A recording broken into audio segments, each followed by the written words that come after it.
Bismillahirrahmanirrahim. Assalamualaikum warahmatullahi wabarakatuh.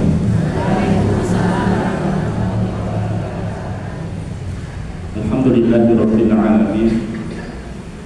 Wa bihi nasta'inuhu ala umuri dunya waddin. Wassalatu wassalamu ala asyrofil anbiya wal mursalin wa ala alihi wa sahbihi ajma'in, amma ba'du.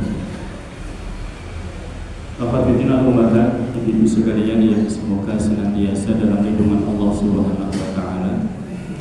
Alhamdulillah, kita bersyukur kepada Allah di pagi yang cerah ini. Allah masih melimpahkan nikmat-nikmatnya kepada kita, masih memberikan rahmat kepada kita sehingga kita bisa hadir di majelis ini. Bapak Ibu sekalian, kita bisa hadir di tempat ini, bisa sampai di tempat ini, bisa istiqamah untuk mengikuti kajian-kajian yang selama ini kita ikuti. Ini semua adalah karena kekuatan ibu-ibu sekalian atau karena rahmat Allah Subhanahu wa taala. Karena kekuatan kepintaran ibu-ibu sekalian atau rahmat Allah Subhanahu wa taala. Rahmat Allah Subhanahu wa taala. Bahwa semua yang terjadi di alam ini, di dunia ini, semuanya atas rahmat Allah Subhanahu wa taala. Karena kasih sayang Allah Subhanahu wa taala. Dan Allah Subhanahu wa taala memberikan kekuatan kepada kita untuk beramal saleh, bisa sholat 5 waktu, tidak pernah terlambat, bisa qiyamul lail, bisa salat duha, bisa infak sedekah. Itu semua adalah rahmat Allah Subhanahu wa taala kepada kita. Kalau Allah Subhanahu wa taala berkehendak, ya dengan mudah beliau menghalang-halangi kita untuk melaksanakan amal-amal saleh tersebut. Ibu sekalian, kita lanjutkan kajian kitab At-Tadhkirah. At-Tadhkirah fi ahwalil mauta wa umuril akhirah. Peringatan tentang hal-hal yang terkait dengan kematian dan urusan akhirat. Jadi kalau pekan ketiga ini bicaranya masalah kalau mati, akhirat, mati, akhirat. Dan yang lain bicara masalah yang lain, masalah amal-amal saleh. Ibu sekalian, bahwa para ulama berkata, menyebutkan di akhirat kelak itu manusia akan terbagi menjadi 3 kelompok. Nanti di akhirat akan dibagi manusia itu menjadi 3 kelompok. Ya, di dunia ini orang belajar itu terbagi menjadi berapa? 4 ya. Wong sinau, wong ngaji itu terbagi menjadi 4. Pilihlah jadi 4 ini, jangan menjadi yang kelima. 4 itu apa? Yang pertama, kun aliman, jadilah orang yang alim, au muta'alliman, orang yang belajar, au mustami'an, atau sekedar mendengar, au muhibban, atau sekedar mencintai, wala takun khamisan, jangan menjadi yang kelima, fatahlik, kamu akan binasa. 1 apa? Aliman, orang yang alim, mengajarkan ilmu, jadi ustaz. Nah, nggak bisa jadi ustaz, jadi muta'alim. Muta'alim itu apa? Murid, tapi murid itu ya jenenge murid itu ya rumah di tenanan, terus nyatet, ya, perhatian, itu namanya muta'alim. Betul-betul memperhatikan, terus meringkas, mencatat, itu namanya muta'alim. Nanti kalau lupa, terus dibuka lagi catatannya. Oh, karena kita daya ingat kita itu ya nggak mungkin bisa 100%. Mungkin nanti lupa, maka diikat dengan apa? Tulisan. Terus yang ketiga, nggak bisa jadi murid, jadi santri, jadi mustami. Mustami sih yang penting guru rumah netok. Jadi datang ke pengajian guru rumah netok, ini kadang ngantuk, kadang ngomong dewi, gini. Ngomong dewi karo kancane, ngomong dewi. Ngomong dewi kayak pengintan, ngomong dewi, ngomong karo kancane.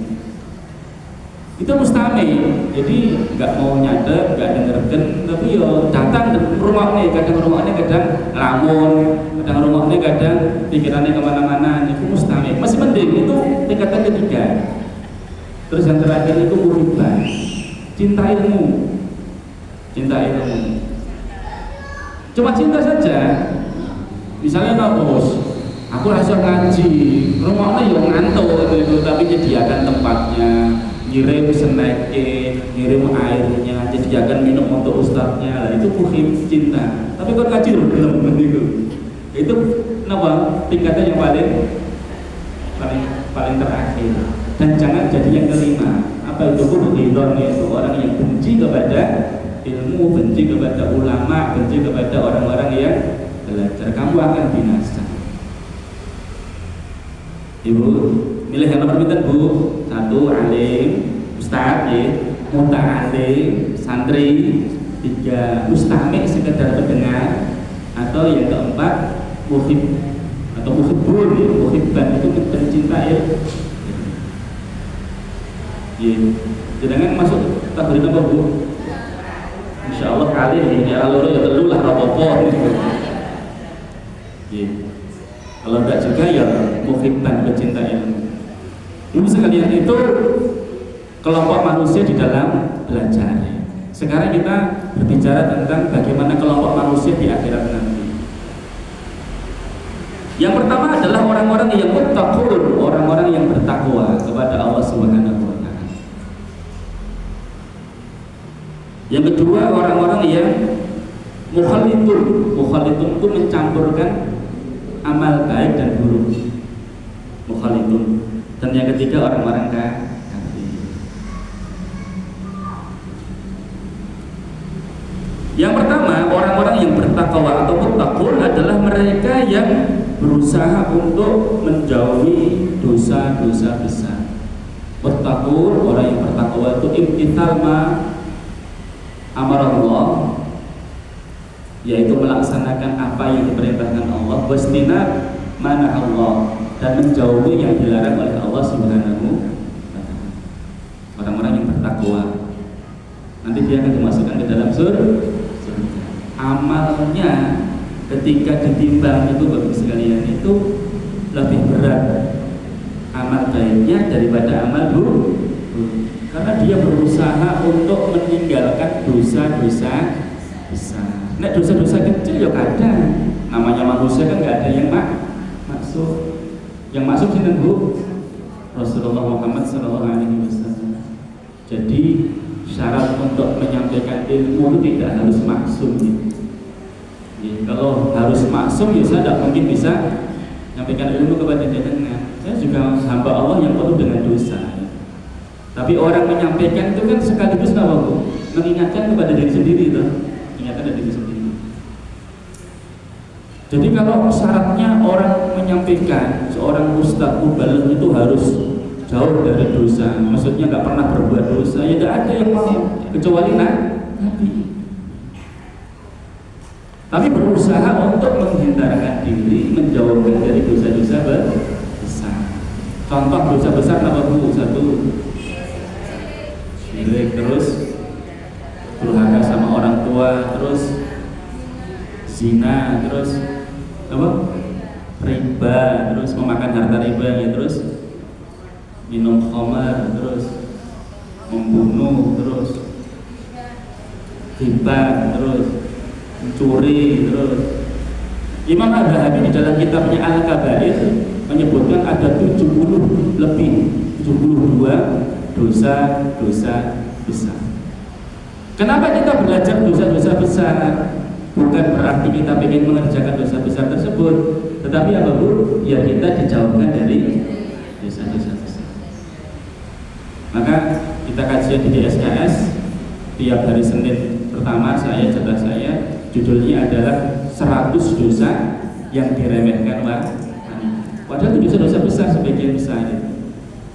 Dosa-dosa yang diremehkan oleh wanita, yang menyebabkan mungkin nanti masuk ke dalam neraka.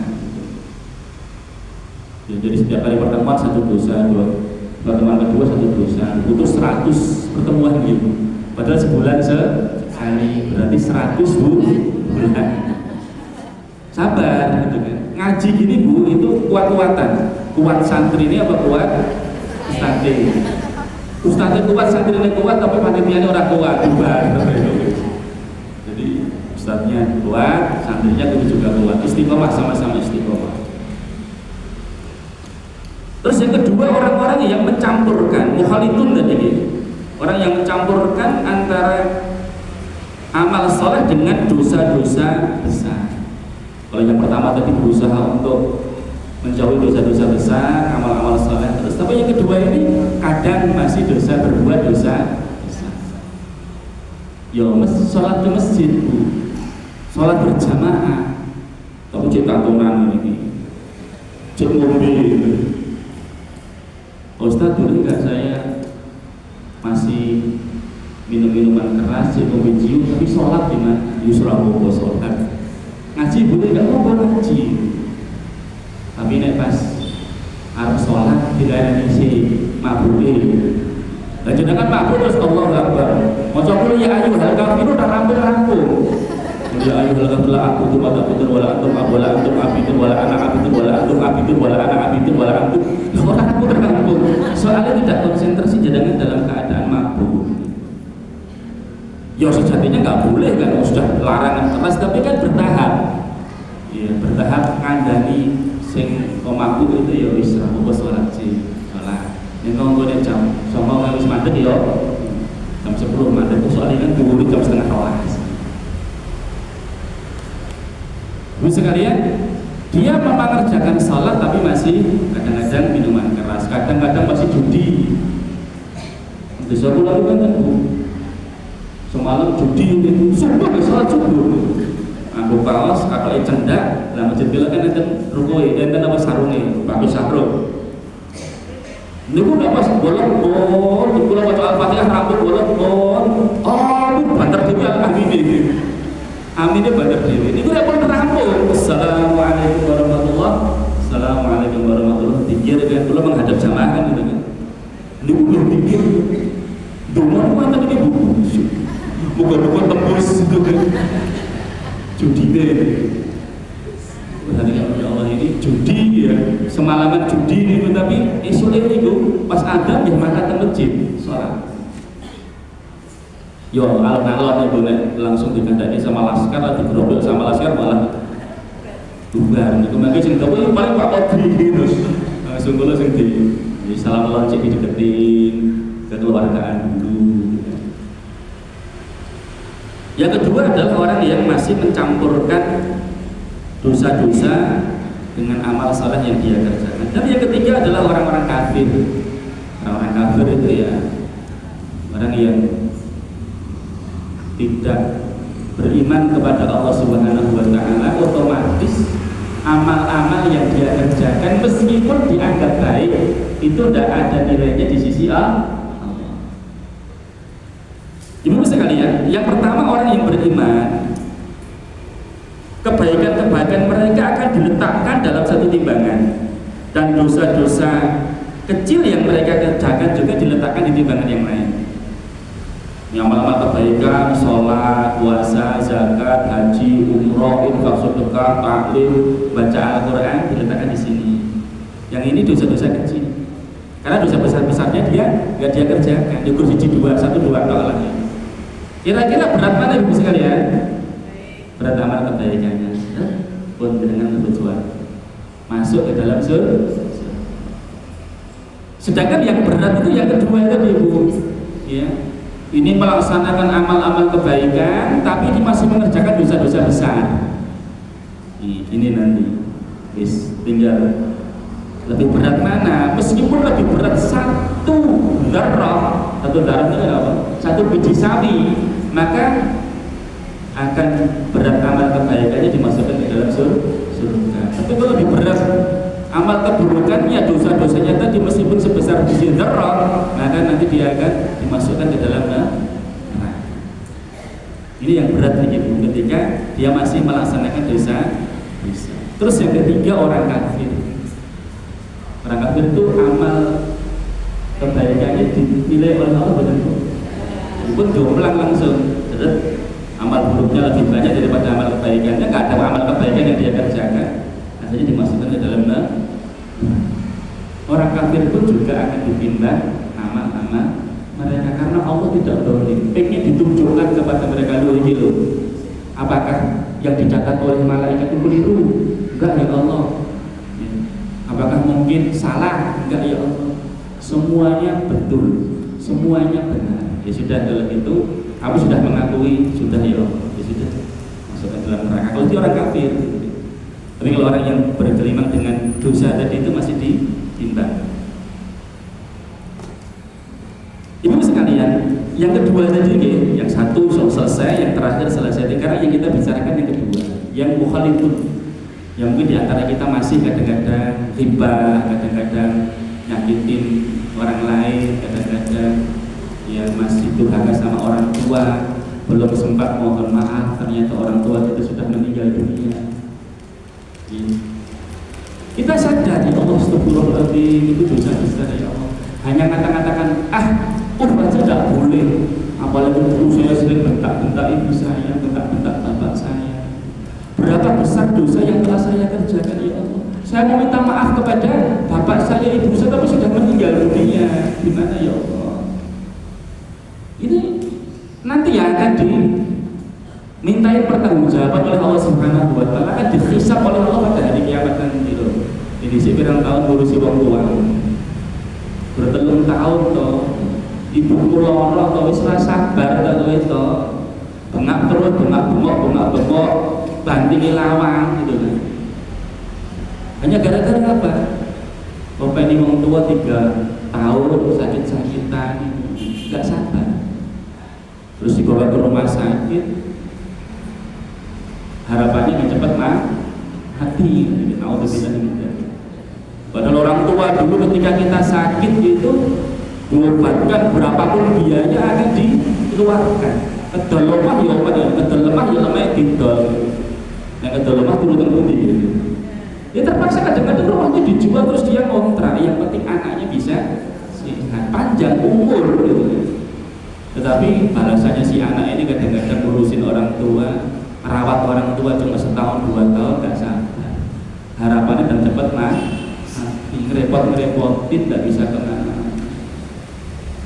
Itu jelas dosa besar, Bapak Ibu sekalian. Itu jelas dosa besar. Dosa yang kaitannya dengan manusia itu harus minta maaf di dunia ini. Jadi tetap kepada orang tua, kepada adik, kepada kakak, kepada anak, mungkin durhaka kepada anaknya. Anak ini sengaja terus berhenti, mau dikeplai, ditendang. Tadi barusan saya lihat video dulu, ada ibu-ibu itu caci lah, itu pokoknya syarat-syarat ditendang, wangi, nangis, jeruk-jeruk. Itu ada yang lihat juga dilihat tapi sombeng gitu. Ini jangan tuh hati ya murah, iblis dan itu. Dan bisa pengen melahirkan si anak itu kan setengah mati loh. Tapi setelah dia itu agak gede, mungkin karena nakal dia itu bisa betul gitu, tendangi sampai disyarat-syarat. Astagfirullah. Itu durhaka kepada anak. Kamu sudah menanamkan kebencian kepada anak sejak kecil, akhirnya dia ibu pun bisa yo tahu mau saya itu loro rasakno, saya itu loro rasakno, nggak pernah ngurus saya, nggak pernah merawat saya, nggak pernah biayai saya, bahkan buang saya. Ada loh ibu sekalian, orang tua yang buat kemarin tadi saya dikirimi berita-berita hari ini itu, masya Allah kita harus belajar. Anak-anak berzina, remaja-remaja berzina, melahirkan dibuang anaknya, dibunuh anaknya, dicekik anaknya. Itu kan durhaka kepada anak, dia berbuat dosa kepada. Pada hari kiamat nanti akan ditanyai, wa idal mau'udatu su'ilat bi ayyi dzambin qutilat. Dan ketika anak-anak kecil itu nanti pada hari kiamat itu ditanya oleh Allah, kenapa kamu dibunuh oleh bapak kamu, dibunuh oleh ibu kamu, dosa apa? Bi ayyi dzambin qutilat, kok kamu sampai dibunuh itu kamu berbuat dosa apa? Ternyata mereka tidak berbuat dosa. Mereka malu karena orang tuanya malu punya anak di luar nikah. Sing salah bapak kalau ibu sudah dikorban Ini pada zaman dulu kan karena khasyatal imlaq, karena takut miskin bunuh anaknya, takut miskin dibunuh. Sekarang malu. Tapi ibu sekalian, al-mukhallatun, orang-orang yang bercampur aduk antara amal baik dan amal buruknya tadi, akan ditimbang antara amal kebaikan dengan amal keburukan. Lah amal keburukan ini ada dua nih. Amal keburukan itu ada dua. Dosa itu ada dua. Dosa yang kaitannya dengan Allah Subhanahu wa taala. Cara menghapusnya dengan apa, Bu? Taubat is. Tapi kalau dosa yang kaitannya dengan manusia, maka harus minta maaf. Selain taubat istighfar harus minta. Allah tidak akan mengampuni dia kalau dia belum minta maaf kepada orang yang pernah dia dolimi. Makanya Rasulullah mengatakan bahwa tidak ada dosa yang disegerakan pembalasannya di dunia ini kecuali dua dosa. Semuanya terkait dengan orang lain. Apa, Bu? Satu, putus tali silaturahmi, apalagi silaturahmi dengan orang tuanya, durhaka dengan orang tuanya. Yang kedua, kedoliman, berbuat dolim, aniaya kepada orang lain. Dua dosa ini cepat atau lambat akan disegerakan balasannya di dunia ini. Kalau korupsi itu kira-kira dolim apa betul? Dolim itu yang diambil hartanya bukan satu rakyat, ratusan ribuan rakyat, uang suruh bayar pajak. Kami bayar pajak hanya untuk memperkaya kalian toh, para pejabat-pejabat yang suka korupsi. Lu hampir semuanya kita dipajakin deh, boleh.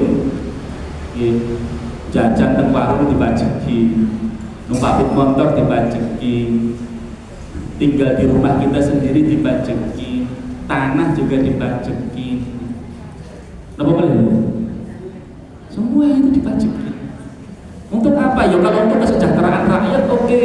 Memperbaiki jalan-jalan semakin bagus, penerangan juga semakin bagus. Kalau malam hari kita lewat, oh ada lampunya banyak. Tapi akhirnya kok untuk gaji para pejabat-pejabat, gaji mereka miliaran, atau dengan gaji tersebut mereka itu belum puas, mereka belum merasa dapatkan gaji yang banyak, terus korupsi. Itu kezaliman jelas itu. Yeah. Maka Ahmad bin Harb mengatakan, pada hari kiamat manusia akan dibangkitkan kembali menjadi tiga macam golongan. Satu, golongan yang kaya dengan amal kebaikan. Kedua, orang yang fakir dengan amal kebaikan. Dan yang ketiga, golongan orang-orang yang kaya dengan kebaikan tapi akhirnya bangkrut. Yeah. Ada yang membagi lagi dengan tiga kelompok, yeah. Selain orang kafir tadi, yeah, orang beriman. Jadi itu nanti akan dibangkitkan oleh Allah menjadi tiga kelompok lagi. Kalau tadi kan mukmin, kafir, orang yang mencampur adukan dan yang ini akan dibangkitkan lagi dengan tiga. Satu, orang yang kaya dengan amal kebaikan. Maksudnya banyak amal-amal kebaikan yang telah dia kerjakan. Kedua, orang yang fakir dengan amal kebaikan, sedikit amal kebaikannya, banyak dosanya. Dan yang ketiga, sebenarnya dia kaya dengan amal kebaikan, akhirnya bangkrut, muflis. Cinta dulu orang-orang yang belum selesai dosa-dosa dia dengan manusia ketika di dunia. Nanti ada orang-orang yang muflis min ummati. Sehingga Sufyan Ats-Tsauri mengatakan, ya, innaka antal qiyallaha azza wa jalla bi 70 dhanban fima bainaka wa bainahu. Sufyan Ats-Tsauri salah seorang tabi'in mengatakan, kelak sungguh kamu akan bertemu dengan Allah dengan membawa 70 dosa yang terkait dengan Allah. Jadi dosa kamu kepada Allah Subhanahu wa taala membawa 70 dosa yang terkait dengan Allah Subhanahu wa taala. Ahwanu 'alaika, itu lebih terasa ringan oleh kamu di antalqahu bi dzambin fima bainaka wa bainal 'ibad. Itu lebih ringan bagi kamu daripada bertemu dengan Allah dengan membawa satu dosa yang terkait dengan manusia. Loh, kok itu 70 dosa yang kaitannya dosa dengan Allah itu lebih ringan dibanding dengan satu dosa yang terkait dengan manusia. Lah Imam Al-Qurtubi beliau mengatakan pendapat ini benar. Kenapa? Karena Allah itu maha kaya, Allah maha mulia, Allah maha pengampun. 70 dosa itu kamu menyesal, kamu tobat istighfar kepada Allah Subhanahu wa taala, Allah ampuni dosa-dosa kamu. Tapi satu dosa yang terkait dengan manusia, kamu belum sempat minta maaf kepada dia, urusannya di akhirat. Urusannya di akhirat. Nanti akhirnya dia menjadi muflis. Pahala sholat dia 5 waktu yang tepat dikerjakan setiap waktunya, tepat waktunya. Kemudian sholat tahajud, sholat duha, infak, sedekah, bahkan haji umrah berkali-kali. Itu disebabkan karena dia mendolimi orang lain. Orang tadi itu akan menuntut, ya Allah, dulu dia pernah memukul saya, ya Allah. Dulu dia pernah mencaci maki saya, ya Allah. Dulu dia pernah goblok-goblokan saya, ya Allah. Makanya ada istighfar. Ini putih air putih.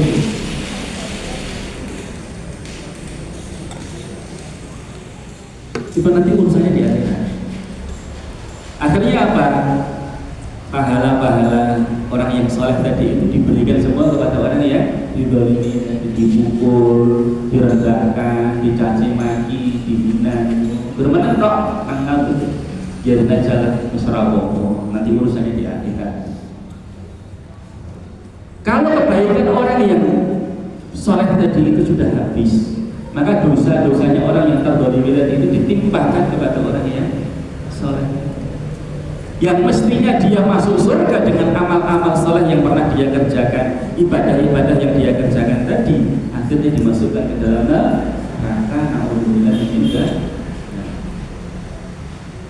Ya, makanya Saul sampai mengatakan seperti itu. Sufyan Ats-Tsauri, kamu bertemu dengan Allah dengan bawa dosa yang banyak itu lebih ringan dibanding dengan kamu bertemu dengan Allah dengan bawa satu dosa yang terkait dengan manusia. Karena amal kebaikan juga seperti itu. Amal kebaikan yang kaitannya dengan pribadi, itu dengan kaitan dengan orang lain, itu pahalanya lebih banyak mana pun. Dengan orang lain, ibadah itu 2. Ibadah qashirah itu yang kaitannya dengan pribadi, yang mulai amal-amal sunnah nih, salat sunnah, ya. Kemudian infak sunnah. Kalau enggak ada ya, salat sunnah, baca Al-Quran, yang mulai kepada itu, baca Al-Quran, puasa, itu kan kaitannya dengan pribadi. Tapi yang lain itu apa? Berkaitan dengan orang lain itu apa? Infak, sedekah, zakat, bantu orang miskin, anak yatim, bantu orang yang kelaparan, gitu kan. Itu pahalanya lebih banyak yang terkait dengan orang yang mutaati. Maka dosa pun juga seperti itu. Maka harus berhati-hati. Jangan sampai menjadi orang yang muflis. Kenapa muflis itu? Orang yang bangkrut.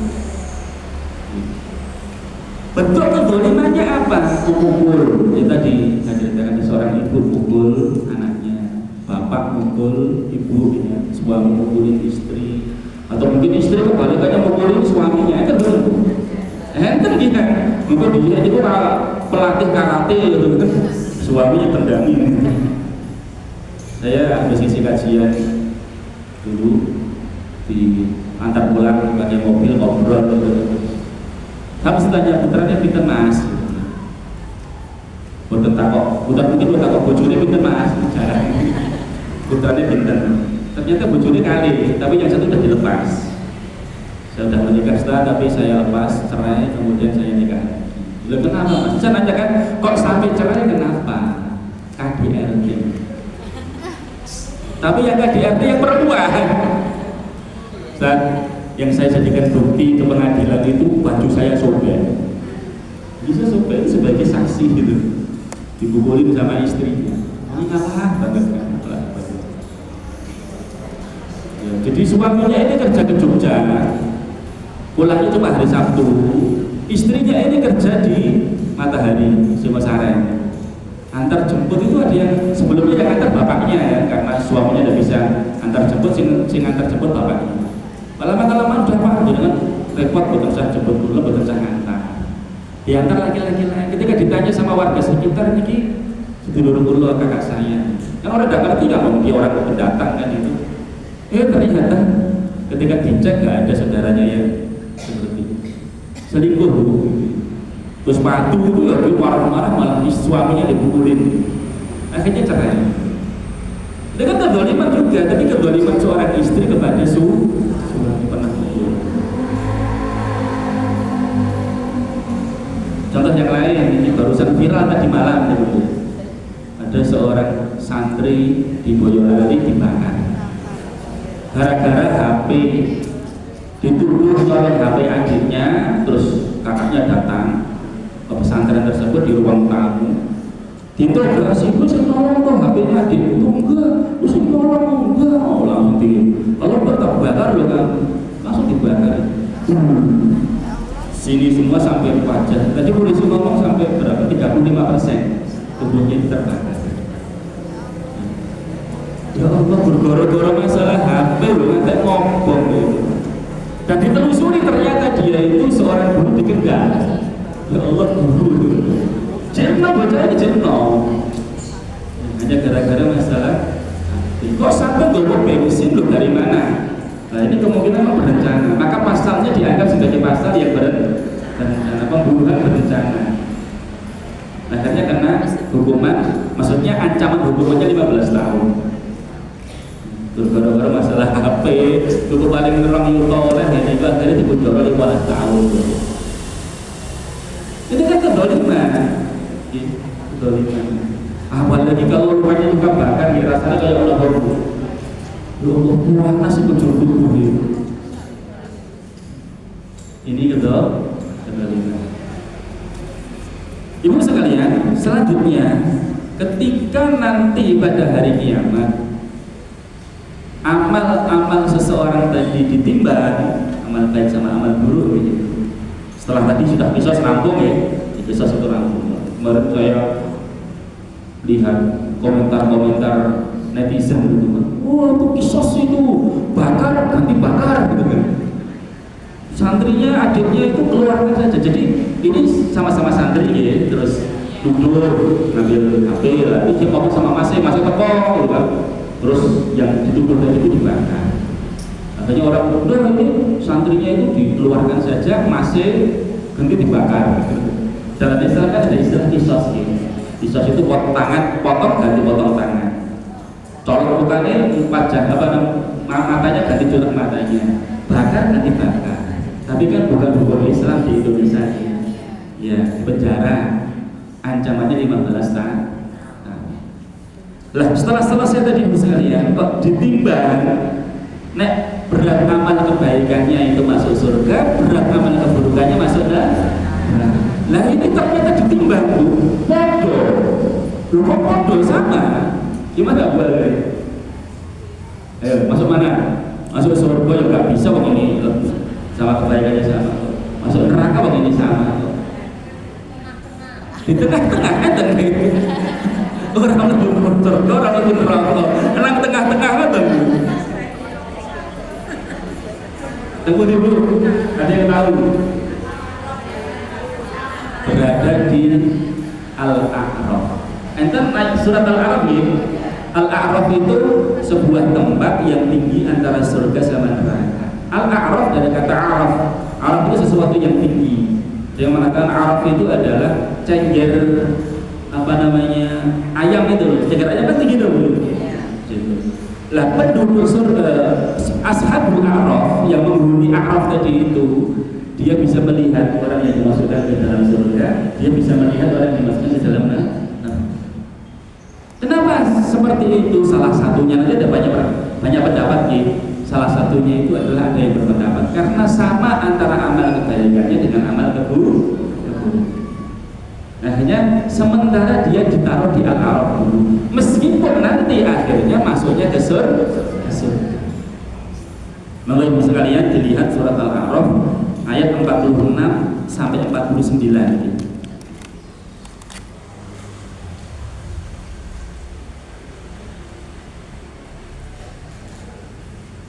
Surat Al-A'raf ayat 46 sampai 49.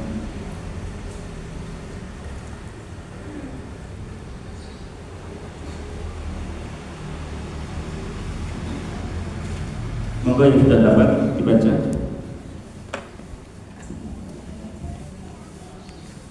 Maka dulu.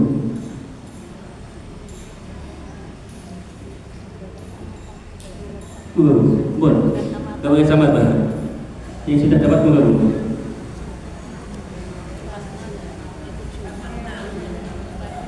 Pakai ini sama nggak sih?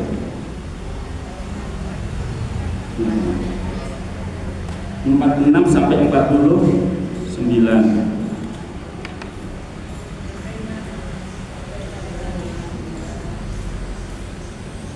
Ampun.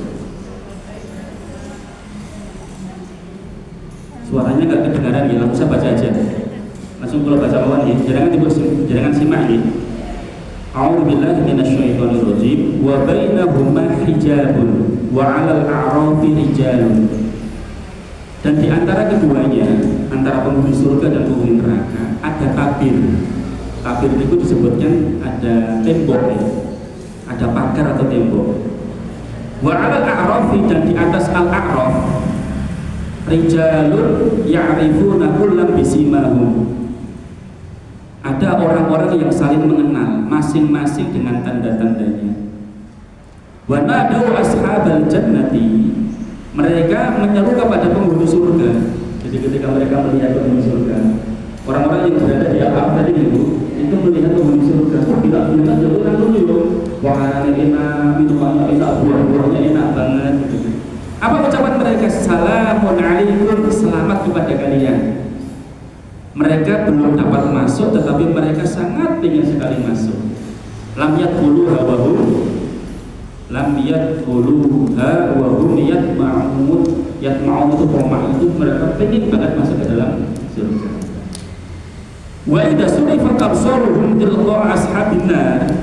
Nah, ketika mereka itu melihat, dialihkan pandangannya ke arah penghuni neraka, lihat penghuni neraka, maka mereka berkata, qalu rabbana la taj'alna ma'al qaumid dhalimin. Ya Allah, ya Rabb, ya Tuhan kami, janganlah Engkau tempatkan kami bersama orang-orang yang zalim.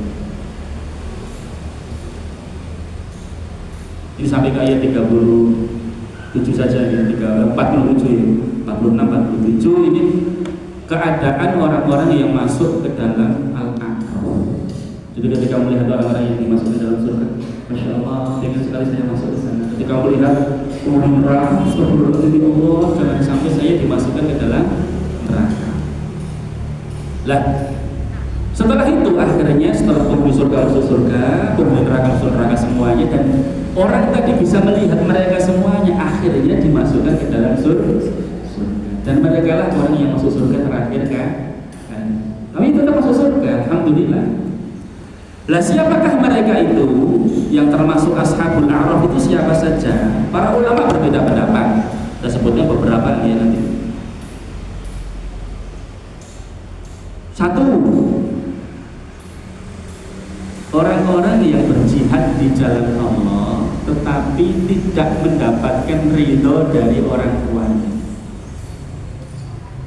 Ajar Bu, soalnya orang yang jihad di jalan Allah itu dia kalau meninggal dunia matinya mati syahid, langsung masuk surga tanpa hisab. Orang yang jihad tetapi tidak mendapatkan ridho dari orang tua, sayangnya dia tadi ketika berangkat tidak minta izin kepada orang tuanya tidak ridho. Ini jihadnya jihad fardu kifayah, bukan fardu ain. Fardu ain itu semua harus berangkat. Misalnya musuh datang mengepung Indonesia, misalnya kita semua harus berangkat tanpa minta izin dulu, tanpa minta izin sama istrinya, suami apa sama orang tuanya, langsung berangkat. Tapi ini ketika ayo kamu sekarang berangkat ke Palestina, berangkat tapi tidak dapatkan izin dari orang tuanya nangis, karena ngendi gitu kan. Ngakunya itu cuma ke misalnya secara Palestina begitu, ke Yaman, ke Jordan misalnya, ke Mesir, tapi ternyata masuk ke Palestina. Meskipun ke Palestina cuma sekedar apa? Bagikan donasi. Tapi jenenge wong tua itu, ya Allah, lalu ada peluru nyasar terus kena piye gitu. Apalagi kemudian sampai berjihad di sana. Dia meninggal dunia, terus orang tuanya enggak itu. Mestinya dia masuk surga tanpa hisab, tetapi terhalang dengan apa Bu? Ridho orang tua. Mestinya dia masuk neraka karena tidak dapatkan ridho orang tuanya, tetapi dia jihad. Nah terus gimana? Akhirnya ditaruh di tengah. Akhirnya kemudian dimasukkan ke dalam surga karena mendapatkan keridhaan orang tuanya nanti di sana. Masya Allah. Satu, ada yang berpendapat itu adalah orang-orang yang jihad tetapi tanpa izin orang tua. Kemudian ada juga yang berpendapat wasani annahum qaumun tasawat hasanatuhum wa sayyi'atuhum. Tadi orang yang sama antara amal kebaikannya dengan amal keburukannya. Mau dimasukkan surga, ini amal keburukannya kok sama. Mau dimasukkan ke dalam neraka, dia punya amal kebaikan yang sama dengan keburukannya. Ya sudah, ditarik di tengah-tengah. Meskipun akhirnya nanti dimasukkan ke dalam surga. Yang ketiga, ada yang berpendapat seperti ini. Auladuz zina, anak-anak zina. Anak-anak zina. Anak-anak wong sing zina iki. Ini kula sing critake wong anak hasil zina. Bukan anak berzina, bukan anak hasil dari zina. Maksudnya anaknya berzina itu boleh. Ada orang berzina itu dia anak.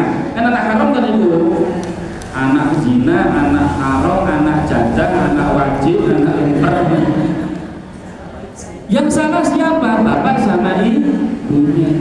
Tapi yang jadi korban anaknya. Satu masih kecil, diajak sama teman-temannya, bapak mundi dengan bapak. Ternyata anak zina atau anak haram, anak jadah, anak wajib. Ketika dia mau menikah, kalau perempuan punya wali ya bu? Tidak punya. Maka saya sering sampaikan kepada ikhwan-ikhwan, mas, nanti jenengan itu nikah dengan anak pertama, nikah dengan seorang akhwat, meskipun akhwat lulusan pesantren anak pertama, perhatikan betul apakah betul-betul bapaknya itu nanti yang jadi walinya atau bukan. Boleh jadi dia mungkin hijrah, boleh jadi dia sudah tobat, dari dulu dia seorang pezina, hubungan intim dengan seorang laki-laki, terus hamil, dinikahkannya ketika hamil. Kalau dinikahkan ketika hamil itu sah buatan pernikahan ibu. Sah apa buatan? Sah. Madhab Syafi'i mengatakan sah. Meskipun yang lain mengatakan tidak sah. Orang hamil itu nunggu sampai melahirkan. Tapi madhab Syafi'i terutama Gus Bahak menyampaikan gini, apa kamu menjamin kalau tidak segera kamu nikahkan dia terbebas dari zina? Nunggu sampai melahirkan, dia nunggu sampai melahirkan nunggu berapa bulan? 6 bulan misalnya, karena umurnya sudah 3 bulan. Ketahuan 3 bulan sudah hamil. Ini perempuan Pak Ustaz dinikahkan apa? Ditunggu sampai melahirkan. Dinikahkan. Sekarang juga jangan ditunda-tunda. Kalau misalnya sudah adzan, jarak antara adzan sampai iqamah itu 1/4 jam, ada orang datang, Pak Ustaz, ini anak saya hamil karena di luar nikah, tolong dinikahkan. Langsung jenengan nikahkan. Kenapa? Karena nggak menjamin jenengan tinggal sholat ternyata mereka zina lagi. Iya kan? Jadi orang sudah pernah zina itu dia akan kecanduan dulu. Apalagi sampai umur 6 bulan, berapa kali dia akan berzina lagi toh, gitu. Tapi sudah dinikahkan, sudah bukan zina lagi, tapi sudah jadi suami istri. Tetapi ingat, meskipun sah di pernikahannya, tetap anak pertama ini ya anak zina, nggak boleh dinasabkan kepada bukan bapaknya itu, nggak boleh dinikahkan, tidak boleh dinasabkan kepada suami ibunya, juga bukan suami gitu. Sekarang menjadi suami istri, jadi tidak boleh dinasabkan kepada suami ibunya. Ini namanya suami ibu saya, bukan bapak saya. Lu Pak Isam, ya ini suami ibu saya, bukan bapak saya. Ini bapak saya biologis, tapi bukan bapak memang biologis itu bapak saya, tapi ini bukan bapak saya. Lah adik-adiknya gimana bu? Sah semuanya. Ini anak sah semua, bukan anak zina, dan nanti si bapak ini bisa menjadi wali kalau anaknya perempuan. Betul ya? Maka saya bilang sama ikhwan-ikhwan itu, mas pastikan istri kamu yang pertama, istri kamu anak pertama itu pastikan dia itu anak sahnya bapaknya. Nasab bapak itu bapak nasab, bukan bapak biologis. Sehingga nanti jadi walinya yang menikahkan kamu. Kalau ternyata bukan bapak nasabnya kok menikahkan, pernikahannya sah betul Bu? Pernikahannya tidak sah. Meskipun bertahun-tahun dia menikah, pernikahannya ini nggak sah. Sudah punya anak, sudah punya istri, pernikahannya nggak sah. Gimana kalau tahu? Segera diulangi. Saya pernah jadi saksi pernikahan bapak ibu, pernikahan ulang, karena dulu yang menikahkan bukan bapaknya, tetapi orang lain yang dia kirain bapaknya, ternyata orang lain. Maksudnya orang lain apa? Suami ibunya tadi. Orang artinya dia bapak, ternyata suaminya ibunya bukan bapaknya. Padahal sudah punya anak, sudah punya cucu, ya kan dinikahkan. Setelah dinikahkan sudah selesai, dia sakit parah, katanya meninggal dunia, sudah dalam kondisi suami istri sah. Nah terus anak istrinya gimana, anak cucunya gimana? Ya sudah, ini karena gak ngerti semuanya ya sah semuanya pernikahan mereka. Yang dipermasalahkan cuma ini saja. Ketika mau nikah bingung cari wali, akhirnya walinya wali banyak betul Bu, banyak perkosa kan Ibu, padahal cuma korban itu. Apalagi menurut pendapat ulama ini, nanti pada hari kiamat ketika dia meninggal dunia, meskipun soleh nggak bisa masuk surga, dia ashabul a'raf, jadi ashabul a'raf. Ini pendapatnya Ibnu Abbas. Rawa Shalih Maulad Tawrabah an Ibni Abbas. Hum auladuz zina, anak-anak hasil dari berzina, meskipun akhirnya nanti masuk surga. Ar-rabi yang keempat, annahum qaumun salihun fuqaha. Ada yang berpendapat bahwa mereka itu nanti orang-orang yang saleh, bahwa orang yang saleh para ahli fikih ya. Mereka berada di Al-A'raf. Kenapa kok mereka orang yang saleh malah ditaruh di Al-A'raf? Biar mereka tahu dulu orang-orang yang masuk neraka kayak seperti itu. Nah, sehingga mereka masuk surga itu betul-betul merasakan nikmat yang luar biasa. Kan biasanya kalau orang sudah merasakan yang tidak enak terus masuk merasakan enak, kan semakin enak tuh begitu. Alhamdulillah, asal nggak dimasukkan dalam neraka. Wal khamis yang kelima, ada yang berpendapat annahum qaumun radiya anhum aba'uhum duna ummahatihim.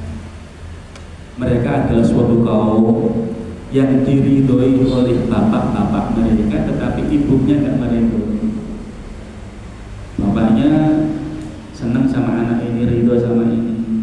Ketika nikah, ibu semua nikah tak ridhoi. Ya. Tetapi ibunya enggak. Orang belum baru sekali menantu orang genah gitu kan. Kan ada sebut dalam tadi ya Bu, seorang ibu-ibu mertua yang mereka tidak cocok dengan anak menantunya. Dia diridhoi sama bapaknya tapi tidak diridhoi sama ibunya. Lah nanti ya, di antara ulama ada berpendapat mereka berada di Al-A'raf. Ada juga yang berpendapat mereka itu adalah yang meninggal dunia di masa fatrah. Fatrah itu apa? Antara satu nabi dengan nabi yang lain. Ya, antara Nabi Isa alaihissalam dengan Rasulullah Muhammad SAW kan ada jeda waktu kan itu. Nah mereka meninggal pada waktu fatrah tersebut, masa jeda antara satu nabi dengan nabi yang lain sebelum diutus nabi berikutnya, itu namanya ahlul fatrah. Mereka di Al-A'raf. Ada juga yang berpendapat mereka anaknya orang-orang musyrik. Terus ada juga yang berpendapat mereka orang yang melaksanakan amal saleh tetapi riya. Itu juga mereka berada di Al-A'raf. Dari sekian banyak pendapat-pendapat tadi, itu yang paling sahih, yang paling rajih. Ini kan cuma pendapat ulama ya. Itu setelah diteliti, yang paling rajih, yang paling sahih adalah pendapat yang mengatakan mereka adalah yang sama kebaikannya dengan keburukan. Amal solehnya dengan amal buruknya itu sama ketika ditimbang. Maka mereka berada di Al-A'raf, berada di tempat yang. Terus gimana nanti ya, tadi saya sampaikan mereka nanti akhirnya dimasukkan ke dalam surga. Surga Masya Allah begitu nikmatnya. Ya. Yang berpendapat mereka nanti berada di sebuah tempat yang putih gitu ya. Sampaikan di sini. Orang-orang yang tergolong ashabul a'raf itu berhenti di sebuah sungai yang disebut dengan Al-Haya, sungai kehidupan. Di kedua tepinya ditumbuhi pohon yang terbuat dari emas. Mereka bermahkotakan dari mutiara. Di sungai itu mereka mandi dengan sekali mandi saja, lalu tampaklah pada leher mereka sebuah tanda putih. Lalu mereka pun mandi lagi. Setiap kali mereka mandi, tanda putih itu semakin terus bertambah.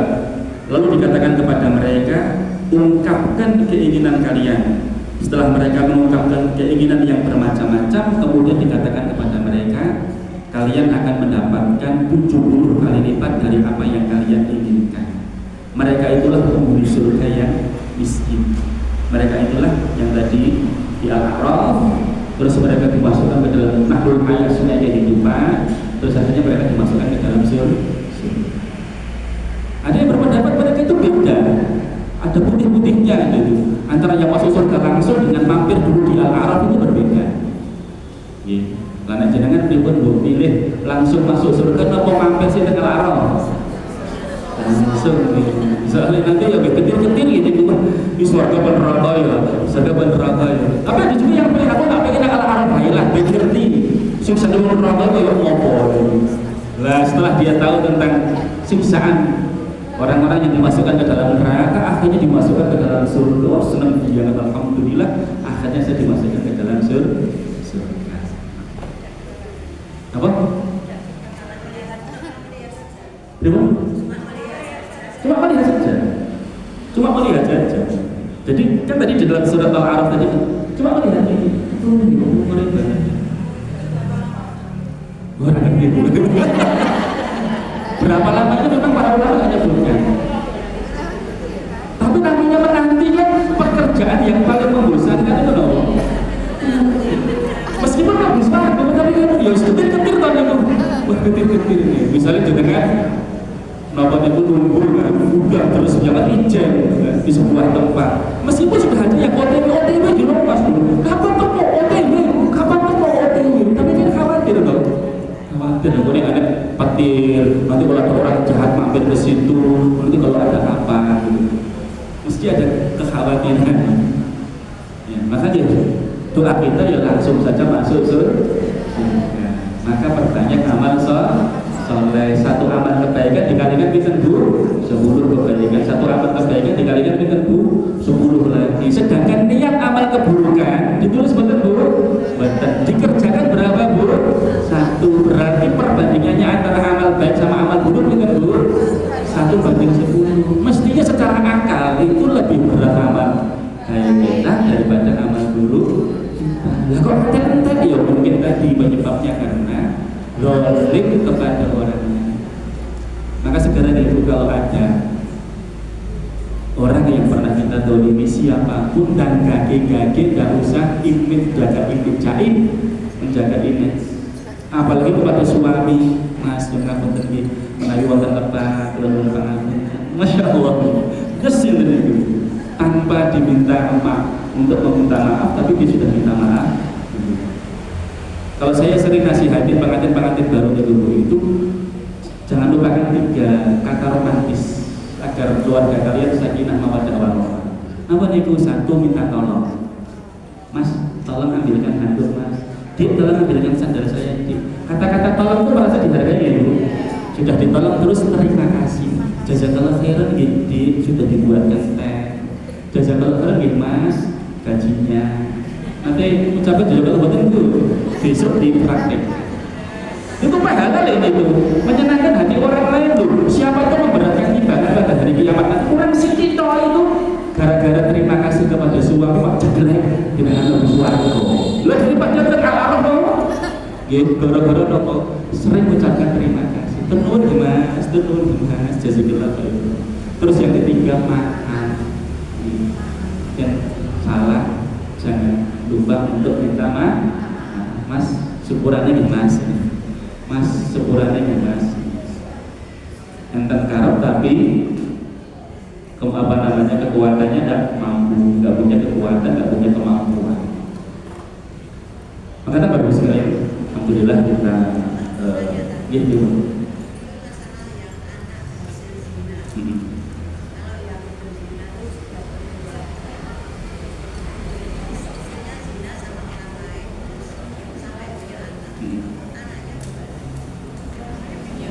Ribut satu orang, suami istri itu zina ya, punya anak.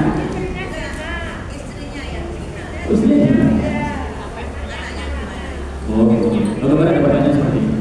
Suami istri sah, istrinya selingkuh, punya anak, tapi dia masih sebagai suami istri kan ini. Kemarin ada pertanyaan di JSK seperti itu. Suami istri sah dalam pernikahan, tetapi istrinya selingkuh, zina sama orang lain, terus punya anak-anaknya, hukumnya gimana? Dihukumi anaknya siapa? Anak selingkuhannya apa anaknya bapaknya? Nah, ini pentingnya ngaji gitu. Anak ini dinasabkan kepada bapaknya yang sah, suaminya yang sah. Dalilnya apa? Al-waladu lil firash. Anak itu dinasabkan kepada yang punya ranjang yang sah. Siapa? Ya bapak. Lu kan gak jelas coba. Ini masih hubungan intim sama suaminya, dia juga hubungan intim sama selingkuhannya. Saya dadi sendiri loh. Dengan bisa memastikan boleh nggak paling harus dikain. Anaknya, suaminya, kok jenengan terus mandul, ayo. Ya mungkin saja suaminya nggak punya anak, tapi kalau dengan dia selingkuh, siapa tahu Allah menghendaki terus dia punya anak, bisa punya anak, gimana coba? Gak ada sesuatu itu yang mustahil bagi Allah, meskipun dianggap mandul ya. Kan ente gitu, saya ingin buktikan bahwa yang mandul itu jenengan, maka saya hubungan sama orang lain.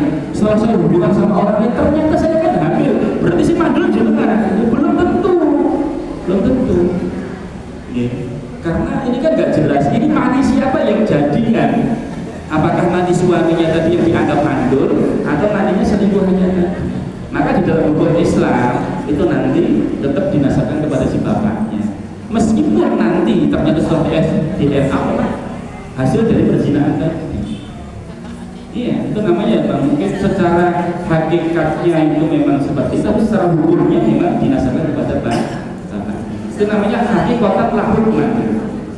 Dalam hukum Islam itu seperti itu. Bisa jadi wali. Bisa, bapaknya ini jadi wali. Kalau dia perempuan jadi itu, kalau dia perempuan. Iya. Betul lagi. Iya.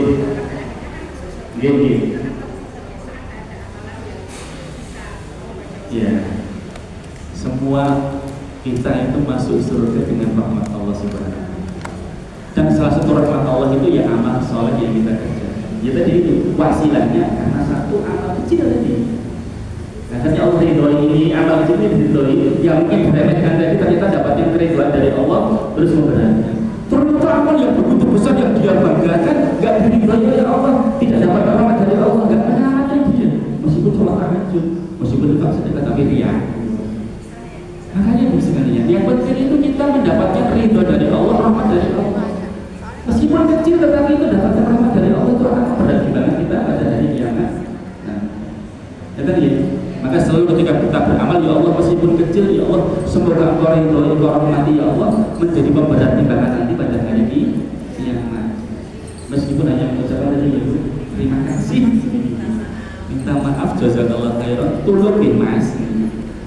Kata-kata yang merasa dihargai pasangan masing-masing. Demikian alhamdulillahirabbil alamin. Insyaallah kita lanjutkan bulan yang akan datang. Belum Ramadan, ya Ramadan itu bulan apa, Bu? Puasanya bulan apa, Bu? Puasanya itu bulan Ramadan. Meski puasanya bulan Ramadan. Lah masa ini apa? Insyaallah mah. Terima kasih alhamdulillahirabbil alamin. Assalamualaikum warahmatullahi wabarakatuh.